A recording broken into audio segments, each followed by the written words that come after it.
Greenberging. Greenberging merupakan kesepakatan yang dipatuhi oleh lembaga donor besar dunia yang terdiri dari 18 negara-negara donor dan 16 lembaga kemanusiaan global yang dibuat pada saat forum World Humanitarian Summit pada Mei 2016. Kesepakatan ini bertujuan untuk meningkatkan cara pemberian bantuan kemanusiaan dengan membuatnya lebih efektif dan lebih efisien.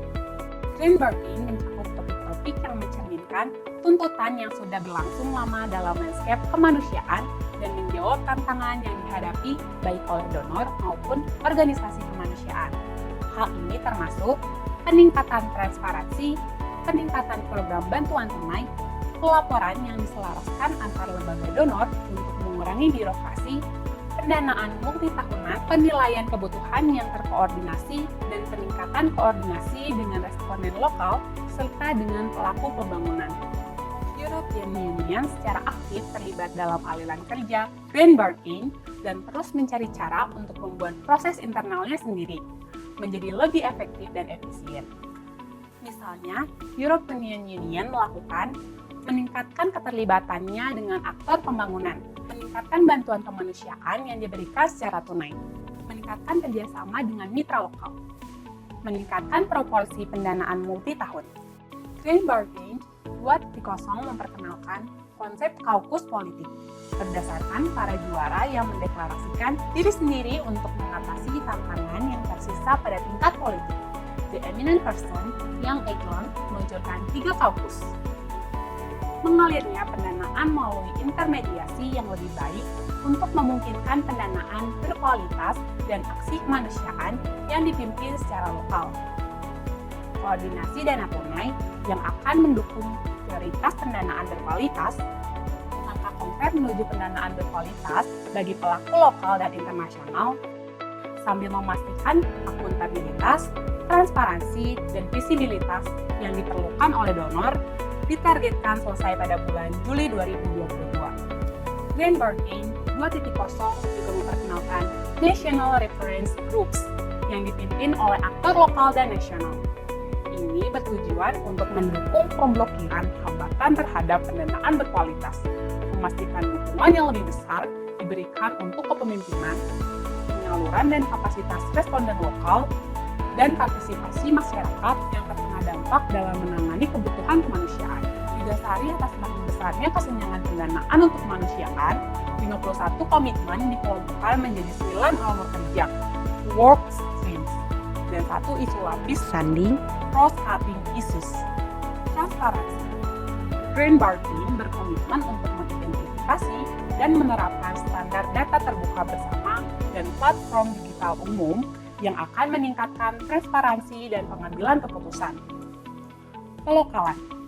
Responden nasional dan lokal yang terdiri dari pemerintah, komunitas, palang merah, bulan sabit merah, dan masyarakat sipil setempat seringkali menjadi yang pertama menghadapi keadaan darurat.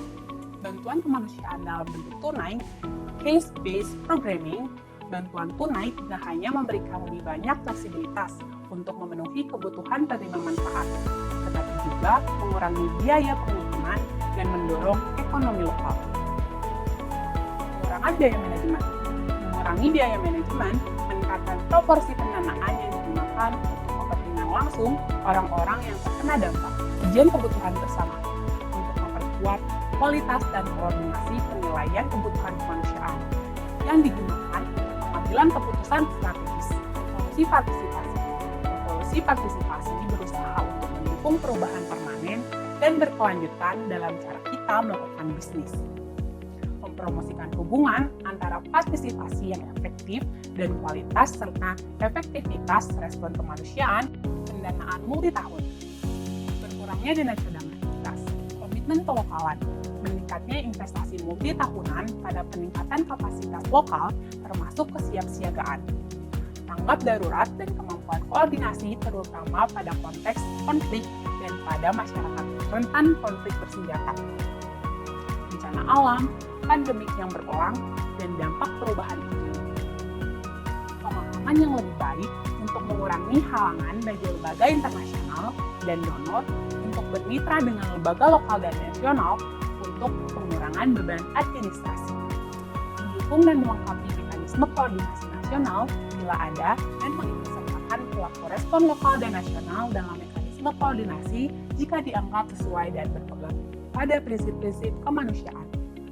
Pada 2020, 25% pendanaan global digunakan untuk mendanai pelaku respon lokal dan nasional, sedapat mungkin secara langsung untuk meningkatkan manfaat bagi masyarakat terdampak dan mengurangi biaya transaksi, menyusun penanda pelokalan, untuk mengukur pendanaan langsung dan tidak langsung kepada pelaku respon lokal dan nasional, memaksimalkan perangkat pendanaan yang dapat meningkatkan dan memperbaiki bantuan yang disampaikan oleh pelaku respon lokal dan nasional, seperti dana bantuan di masing-masing negara yang dikoordinasikan oleh United Nations IFRC Disaster Relief Emergency Fund, serta dana lain yang dikumpulkan bersama dan dikoordinasikan oleh LSM, Solusi Pelokalan. Termotivasi dari kurangnya pendanaan untuk respon kemanusiaan, sehingga fokus, target, serta penanda lebih difokuskan pada jumlah pendanaan yang disalurkan langsung kepada pelaku respon lokal dan nasional, serta peningkatan kapasitas terkait itu, kepemimpinan pelokalan oleh lembaga donor. Semakin berkembang pada pengakuan atas respon-respon yang dipimpin oleh pelaku lokal, locally led response. Sejak 2018, proyek-proyek pelokalan berkembang untuk semakin memahami pelokalan. Dari motivasi, gap pendanaan berkembang menjadi sebuah refleksi kritis dari para pelaku respon lokal dan nasional. Salah satu sumber yang menarik yaitu www.cdacollaborative.org/from where I stand. Bagaimana pelaku respon dan humanitarian di Indonesia sedang dan akan memaknai pelokalan? Lembaga atau konsorsium sudah menyusun beberapa kerangka kerja untuk membantu implementasi pelokalan dan memberikan indikator capaian.